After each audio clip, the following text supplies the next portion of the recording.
Now, I do admit that I have a lot of videos on things that you have to avoid because they're bad for you. But today I'm going to talk about an addiction, a drink that you won't have to avoid. And I will be the first to admit that I am completely and utterly addicted to coffee and its benefits. And there's one thing in coffee called chlorogenic acid. It's in other foods as well, but it's definitely in coffee. If you drink green coffee, you will have more of this chemical. And I have done other videos on the benefits of coffee, adding butter and MCT oil to your coffee to help you fast longer. But there's some interesting research on coffee in that it can help decrease the risk for metabolic syndrome. It gives you neuroprotection for your brain, cardiovascular protection, and even studies that show that it can be anti-carcinogenic. Coffee definitely can suppress your appetite, which is good to do in the morning if you're fasting. And also this compound right here can act to help reduce inflammation. And there's a significant amount of magnesium in coffee, as well as certain vitamins, specifically B3 and B2. Now, of course, these benefits are not going to occur if you're drinking pots of coffee like I used to drink in college. So I'm talking about a very moderate or small amount of coffee. Personally, I recommend only drinking 1 cup of coffee in the early morning. But we have this liver here, and the liver actually does a lot of things. One thing it does is it makes bile. Okay, so the bile is produced by the liver, drains down these little tubes right here, and gets stored in the gallbladder. And so a lot of people have the question, is coffee going to aggravate my gallbladder or create kidney stones or contribute to my fatty liver? Well, actually, it does the opposite. It will help to thin the bile.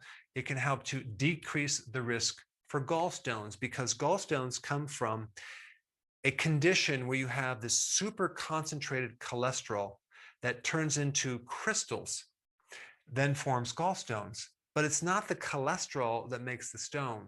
It's the lack of bile salts that allow the concentration to occur. So really, gallstones occur because you are deficient in bile. Well, it just so happens that coffee can help produce more bile and thin the bile and prevent these cholesterol crystals from occurring. Now, if you have gallstones, I would highly recommend you also start taking like purified bile salts to help you with this process. But just so you know, coffee can help prevent gallstones. And as far as the liver goes, coffee is hepatoprotective. So these phytonutrients in the coffee can actually protect the liver from harmful things. The other thing that's really cool about coffee is it can increase fatty acid oxidation. That basically means it can help break down fat from your liver, especially if you have a fatty liver. And it does this indirectly through the microbiome, which is actually quite fascinating. So coffee apparently helps your friendly bacteria. It also helps stimulate this hormone that will help contract the gallbladder.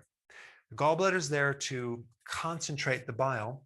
So when you eat, it contracts, and then that bile then can mix with the food and help you extract fat-soluble nutrients.